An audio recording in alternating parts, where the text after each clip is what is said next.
చక్కగా చదువుకుంటున్న విద్యార్థిని తల్లిదండ్రులు కూడా కంటికి రెప్పలా చూసుకుంటున్నారు.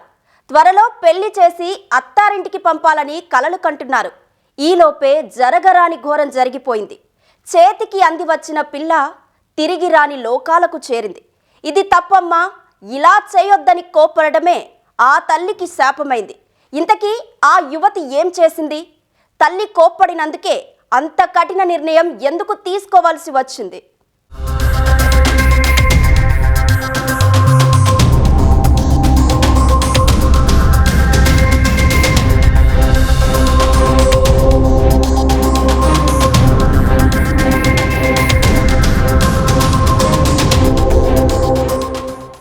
మెదక్ జిల్లా హవేలి ఘనపూర్ మండలం ముత్తాయిపల్లి గ్రామం. సంగేం శంకర్, సుజాత దంపతులకు 2 సంతానం. పెద్ద కుమార్తె పేరు శిరీష. తల్లిదండ్రులు ఇద్దరూ పనిచేసుకుంటూ పిల్లల్ని చదివిస్తున్నారు. త్వరలో శిరీష పెళ్లి చేసి అత్తారింటికి పంపే ఆలోచనలో ఉన్నారు. జీవితం సాఫీగా సాగుతోంది.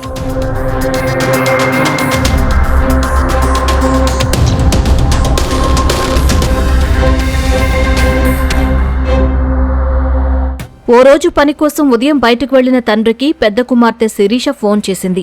ఎప్పుడు వస్తున్నారంటూ అడిగింది. పని అయిపోగానే వస్తామని తండ్రి చెప్పాడు. అమ్మను కూడా వెంట తీసుకుని రా నాన్నా అని చెప్పింది. అనుమానం వచ్చిన తండ్రి ఏమైందంటూ కుమార్తెను అడిగాడు. తలంతా భారంగా ఉందని చెప్పి ఫోన్ పెట్టేసింది. తల్లిదండ్రులు ఇంటికి వెళ్లగానే కుమార్తెను వైద్యుడి వద్దకు తీసుకెళ్లాలనుకున్నారు. కాని ఈలోపే జరగరాని ఘోరం జరిగిపోయింది. శిరీష 2 సార్లు వాంతులు చేసుకుని తీవ్ర అస్వస్థతకు గురైంది.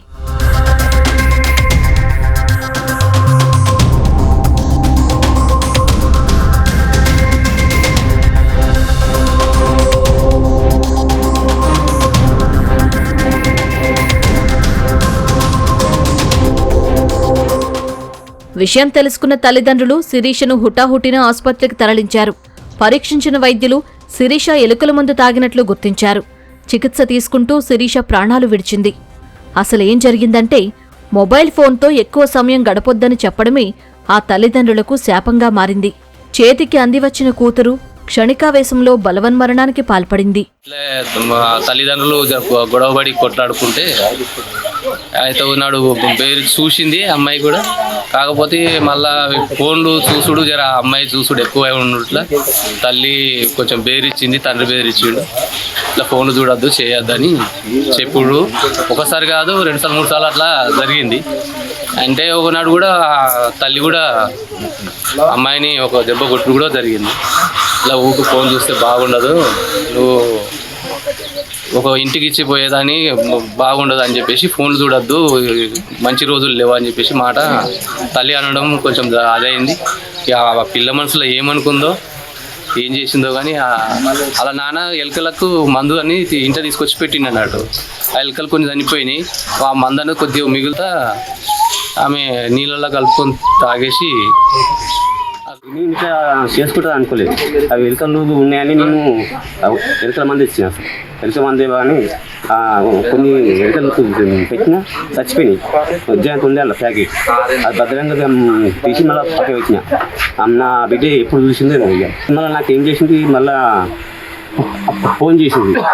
డాడీ వీళ్ళకు కదా ఎప్పుడు వస్తారంటే, మమ్మీ నాకేం గుర్తుంది తాగింది కదా ఇక మేము అసలు కదా మెల్లగసంది ఇంక ఊరు అయిపోలేదు, ఊరు అయిపోయినాక వస్తుంది అనగానే మళ్ళీ చూసి మమ్మీ లేదన్నమాట. మమ్మీ వేరే గల్లీలో ఉన్నది, నేను వేరే గల్లీలో ఉన్నా. ఇక మమ్మీ ఇలా వస్తుంది చెప్పాను. సరే కదా మా డబ్బులు కాటే డబ్బులు కదా అన్నారు. అంటే నాకు ఎంత డౌట్ పోలేదు. ఏమైతుంది బిడ్డ అని చెప్పి ఇస్తావు కన్నా ఏం లేదు బాబు తలకాయ ఇట్లా వస్తుంది కనిపిస్తుంది అన్నారు. మెదక్ జిల్లా ఆసుపత్రిలో చికిత్స పొందుతూ చనిపోయిన శిరీషను చూసి తల్లిదండ్రులు కన్నీరు మున్నీరయ్యారు. మృతురాలి తండ్రి ఫిర్యాదుతో పోలీసులు కేసు నమోదు చేశారు. అమ్మాయిలకి తెలవకపోవడం వల్ల వాళ్ళకి అట్రాక్షన్ లోన్ అయ్యేసేసి కేసులు కూడా చాలా అయినాయి. ఆ ఎదురున్న వ్యక్తి ఎవరైతే మోసపోయారో వాళ్ళని కూడా జైలుకి పంపించడం జరిగింది. కాబట్టి మా యొక్క పోలీసు వారు చెప్పడం ఏంటంటే, పిల్లలకి తల్లిదండ్రులు ఎట్టి పరిస్థితులు మేజర్ అయినంత వరకు ఈ సెల్ ఫోన్లు వాళ్ళకి ఇవ్వకపోవడం మంచిది.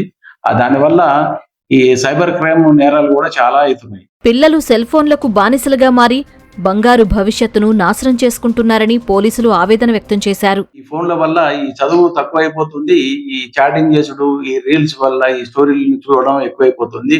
కాబట్టి యువత అనేది ముందు గోల్ నిర్ణయించుకోవాలి, ఏం చేస్తే బాగుంటుందని నిర్ణయించుకోవాలి. కానీ ఈ ఫోన్ వల్ల అన్ని లేనిపోయి చూసి వాళ్ళ జీవితాన్ని నాశనం చేసుకుంటున్నారు. వాళ్ళు సాధించాలనుకున్నది సాధించలేకపోతున్నారు. తల్లిదండ్రులు కూడా చాలా ఇబ్బందికి గురి చేస్తున్నారు. సెల్ ఫోన్ అత్యధికంగా వాడడం వలన యువత మానసిక ఒత్తిడికి గురై అనారోగ్యానికి గురవుతున్నారని, అనవసరమైన లింకులు ఓపెన్ చేయడం వల్ల సైబర్ క్రైమ్ బాధితులుగా మారుతున్నారని పోలీసులు చెబుతున్నారు. మైనర్లను వీలైనంతవరకు సెల్ ఫోన్లకు దూరంగా ఉంచడమే మంచిదని సూచిస్తున్నారు.